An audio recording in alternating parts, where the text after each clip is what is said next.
আসসালামু আলাইকুম। আশা করি সবাই ভালো আছে। মডেল টেস্ট 6 এর সমাধান দিতে যে আমার কাছে যেটা মনে হয়েছে গণিত অংশের বিশেষ করে এই অধ্যায় সম্পর্কে একটু বেসিক ধারণা দেওয়া প্রয়োজন। তারই আলোকে আমি একটু খুব অতি সংক্ষেপে এই অধ্যায়ের কিছু বেসিক জিনিসগুলো প্রথমে একটু আলোচনা করে নিচ্ছি, তারপরে হচ্ছে মূল সলিউশনে যাব। এখন যেটা এই পঞ্চম অধ্যায়টা ছিল হচ্ছে গণিতক এবং গুণনীয়ক নিয়ে আলোচনা। আমাদের প্রথমে যেটা জানতে হবে সেটা গণিতক কি, গুণনীয়ক কি, লসাগু কি, গসাগু কি, লসাগু করার নিয়ম কি, গসাগু করার নিয়ম কি, এবং একটা অঙ্ক করতে যে কখন আমরা লসাগু করবো এবং কখন গসাগু করবো কি দেখে বুঝবো, এই জিনিসগুলো আমার মনে হয় একটু জানানো উচিত। তারপরে হচ্ছে প্রশ্নের সলভ বা হচ্ছে সলিউশন যাই বলি না কেন ওটা দেওয়া উচিত। প্রথম যেটা হচ্ছে গুণিতক। গণিতক কাকে বলে?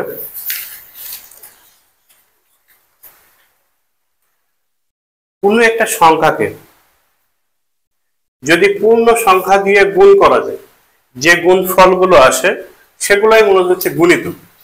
যেমন যদি 12 একটা সংখ্যা হয় এবং 12 গুণিতক গুলো কি, তাহলে প্রথমে যেটা করতে হবে সেটা হচ্ছে 12-র সাথে প্রথম 1, 12কে 12, 2 গুণ করলে 24, 3 গুণ করলে হচ্ছে 36,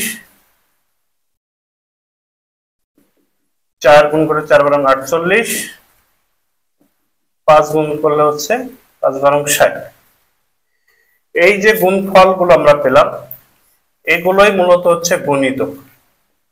অর্থাৎ একটি সংখ্যাকে পূর্ণ সংখ্যা দ্বারা, এই যে 1 থেকে 5 পর্যন্ত আমি করছি, এই যে 5টা সংখ্যা প্রত্যেকটা পূর্ণ সংখ্যা, এখানে কোনো ভগ্নাংশের কোনো হচ্ছে অবস্থান নাই। এই পূর্ণ সংখ্যা দ্বারা এই যে মূল যে শব্দটা সেটা হচ্ছে 12, 12কে গুণ করার পরে যে ফলগুলো আমরা পেলাম সেগুলো হচ্ছে মূলত গুণিতক। এখন গুণিতকের ক্ষেত্রে একটা জিনিস একটু মনে রাখতে হবে যে গণিতকে আমরা স্বাভাবিকভাবে ওই সংখ্যার সমান বা তার চেয়ে বেশি সংখ্যাগুলো আমরা পাই, এটা হচ্ছে তার একটা বৈশিষ্ট্য। তাহলে এখন গুণনীয়কটা কি? গুণনীয়কটা হচ্ছে কোনো একটা সংখ্যাকে যদি আমরা ভাগ করি, সেই ভাগফল যদি নিঃশেষে বিভাজ্য হয়, সেই সংখ্যা যদি নিঃশেষে বিভাজ্য হয়, তাহলে সেগুলোকে আমরা বলবো হচ্ছে গুণনীয়ক। গুণনীয়কের ক্ষেত্রে একটা জিনিস খেয়াল করতে হবে, তার অবস্থানটা হবে 1 এবং ওই সংখ্যার মাঝামাঝি যে সংখ্যাগুলো।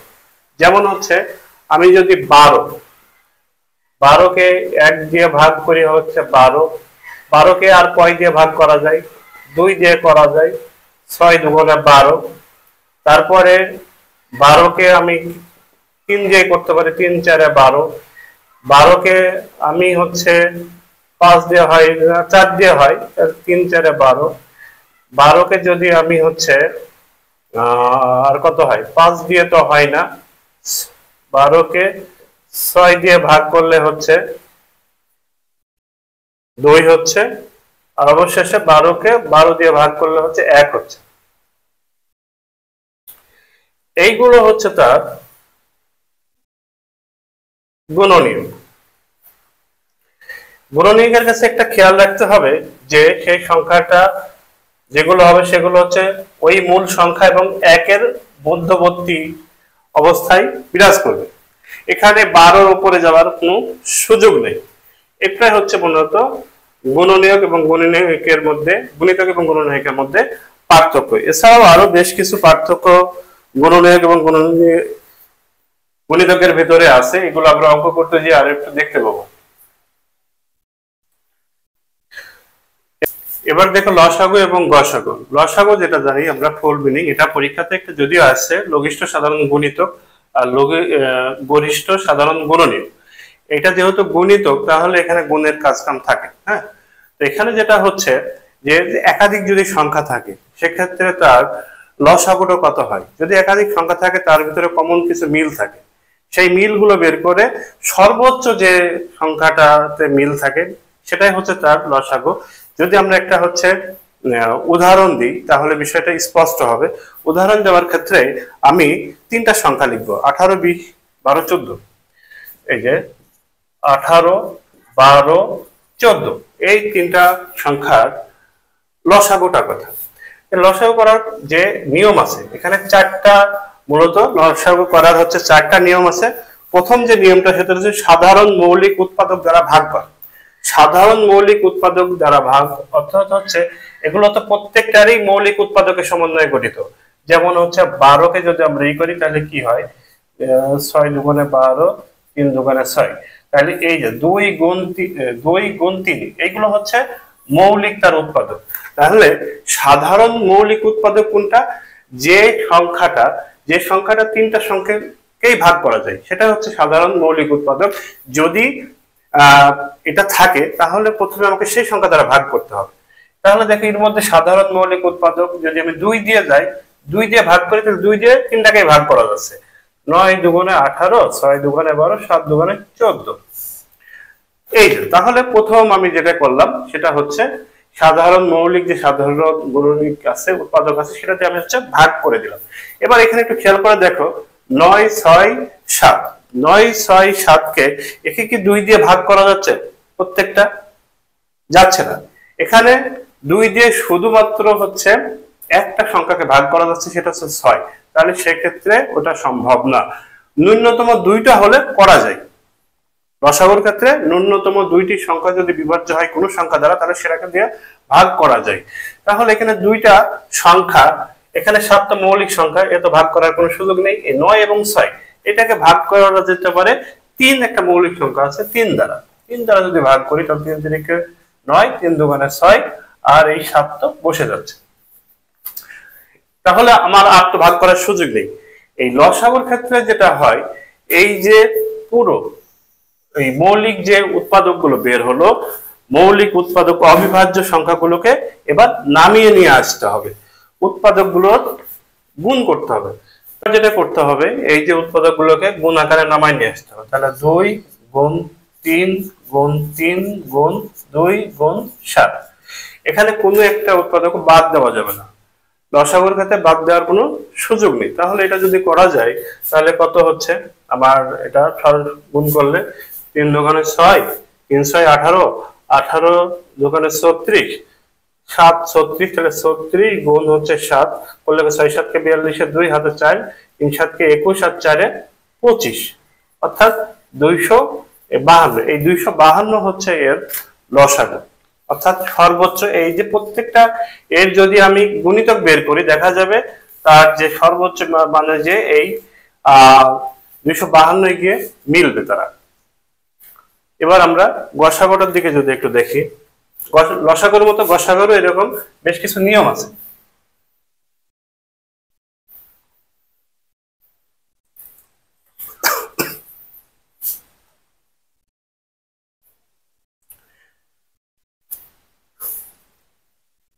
যদি আমরা একটা সংখ্যা লিখি গসাগুর ক্ষেত্রে 56, 28, 42, তোমার বইতে সম্ভবত এগুলো দেওয়া আছে। তাহলে এটার গসাগু নির্ণয় করার প্রথম ধাপ হচ্ছে, দেখো তো কি করা যাইতে পারে। সংখ্যাগুলো সাধারণ মৌলিক উৎপাদক দিয়ে ভাগ করি। এর সাধারণ মৌলিক উৎপাদক মানে হচ্ছে এমন মৌলিক উৎপাদক যেটা দিয়ে তিনটা সংখ্যাকে ভাগ করা যায়। দেখো তো প্রথমে আমরা ছোট থেকে শুরু করব। 2 দিয়ে যায় কিনা, 2 দিয়ে গেলে 28 দুগুণে 56, 14 দুগুণে 28, 21 দুগুণে 42। এবার দেখো তো আর 2 দিয়ে যায় কিনা, 2 দিয়ে না গেলে তারপরে 3-এ যাব। 3 দিয়ে কি সবগুলো যায়? 3 দিয়েও যাচ্ছে না। 4 দিয়ে, 4 7 কে 28, 14 কে ভাগ করা যায় না, 21 কে ভাগ করা যায় না। আবার দেখো 5 দিয়ে কোনোটাকে ভাগ করা যায় না। 6 দিয়ে কোনো দিয়ে ভাগ করা যায় না। 7 দিয়ে দেখো তো, মনে হয় 7 দিয়ে হবে। 7 দিয়ে ভাগ করলে কি হয়? 4 7 কে 28, 7 দুগুণে 14, 3 7 কে 21। এখানে আর এগুলো তো ভাগ করা যাচ্ছে না। গসাগুর ক্ষেত্রে যে নিয়মটা হচ্ছে, গসাগুর প্রথম নিয়মটা হচ্ছে সংখ্যাগুলোর সাধারণ মৌলিক উৎপাদক দিয়ে প্রথমে ভাগ করতে হবে, দ্বিতীয় স্থানে করতে হবে যখন সবগুলো সংখ্যার কোনো সাধারণ গুণনীয়ক থাকে না তখন ভাগ বন্ধ করে দিতে হবে। এর তো আর কোনো সাধারণ গুণনীয়ক নেই, তাহলে ভাগ আমার বন্ধ করে দিতে হবে। বন্ধ করে দেওয়ার পরে যে সাধারণ গুণনীয়ক যেটা ছিল এই দুইটাকে গুণ করতে হবে। তাহলে 56, 28, 42 এর গসাগু সমান কত হচ্ছে? 2 গুণ 7 সমান হচ্ছে 14। এই 14ই হলো এর গসাগু।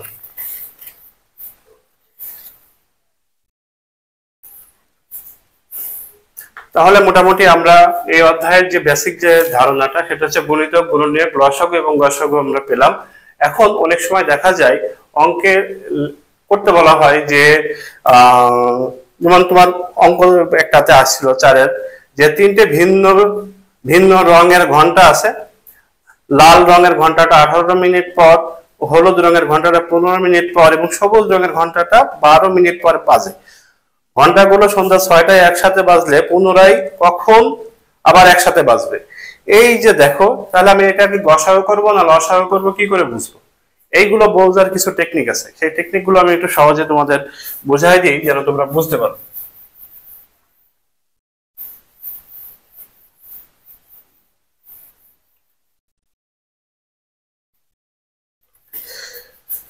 যদি লসাগু করতে হয় তাহলে লসাগু করতে হলে তার কিছু বৈশিষ্ট্য আছে এবং গসাগু করতে হলে তার কিছু চেনার উপায় আছে। লসাগু করার ক্ষেত্রে দেখো কতগুলো শব্দ থাকবে। লসাগু করার ক্ষেত্রে যে পুনরায়, পুনরায়, একত্রে, তারপরে একসাথে, একসাথে, এছাড়াও হচ্ছে দূরত্ব ও সময়কে নির্দেশ করবে। যদি প্রশ্নে এরকম কিছু শব্দ থাকে, ইঙ্গিত থাকে, তাহলে আমরা কোন রকম সন্দেহ ছাড়াই সেটা লসাগু করব। তাহলে গসাগুর ক্ষেত্রে কি ঘটনা ঘটে? গসাগুর ক্ষেত্রে এরকম কিছু ইন্ডিকেশন আছে, সেগুলো হচ্ছে সমানভাবে ভাগ করা, সমানভাবে ভাগ করা, তারপর হচ্ছে সর্বাধিক পরিমাণ, সর্বাধিক শব্দটা থাকে, তারপরে সর্বোচ্চ থাকে, সর্বোচ্চ, সর্বোচ্চ থাকে, আবার কিছু কিছু ক্ষেত্রে নিঃশেষে বিভাজ্য থাকে, নিঃশেষে বিভাজ্য এ কথাটা থাকে, অথবা আবার থাকতে পারে কিছু অবশিষ্ট থাকবে না, কিছু অবশিষ্ট থাকবে না, থাকবে না। যদি আমরা কোনো পোস্টে এইগুলো দেখি তাহলে আমরা ইজিলি বুঝতে পারবো বা আমাদের সহজে টেকনিকে বুঝতে পারবো যে সেটাকে আমাকে গসাগু করতে হবে। আমার হচ্ছে পোস্টে এটাতে সমানভাবে ভাগ করে দাও, বা সর্বাধিক কতজন পেতে পারে, বা সর্বোচ্চ পরিমাণ কতজন পেতে পারে, বা নিঃশ্বাসে ভাগ হবে, বা কোনো কিছু অবশিষ্ট থাকবে না, এই ধরনের যদি কোনো নিদর্শন থাকে, ইন্ডিকেশন থাকে, তাহলে আমরা সেটা গসাগু করব। আর লসাগুর ক্ষেত্রে আসবে যে পুনরায় একত্রে মিলিত হবে কোথায়, বা একসাথে তারা এক জায়গায় হবে, আবার শুরু করবে। এবং ওখানে একটা জিনিস খেয়াল রাখবা যে দূরত্ব এবং সময়কে ইন্ডিকেট করা থাকবে। যদি আমরা একটা উদাহরণ দেখি তাহলে কি আসে দেখো তো, থাকে যে তোমাদের বইতে যেমন হচ্ছে ফুল গাছ লাগানো, ফুল গাছ লাগানো, তারপরে হচ্ছে দোলনা, এই ধরনের কিছু দেওয়া আছে। আর এইদিকে আছে পেন্সিল রাবার, পেন্সিল রাবার, কমলা, এগুলো ছাত্রছাত্রীদের মধ্যে ভাগ করে দাও। তবে আমরা এটা একটু মনে রাখবো, এটা মনে রাখলে আমরা অঙ্কগুলো ইজিলি পারবো। অনেকে এগুলো প্যাচ লাগাই ফেলছে, যেটা গসাগু করতে হবে সেটা লসাগু করছে, আর যেটা লসাগু করতে হবে সেটা হচ্ছে গসাগু করে ফেলছে। এগুলো হচ্ছে হয়তো তার না জানার বা অজ্ঞতা জনিত ভুল, আবার অনেকে সঠিকভাবে করেছে। তো আমি প্রত্যাশা করবো এরপরে তোমাদের আর হচ্ছে এই নিয়ে কোনো সংশয় থাকবে না। তো ঠিক আছে, এবার আমরা হচ্ছে অঙ্কগুলোর সলিউশনের দিকে যাব, দেখি কি অবস্থা, কিভাবে কি করা যায়।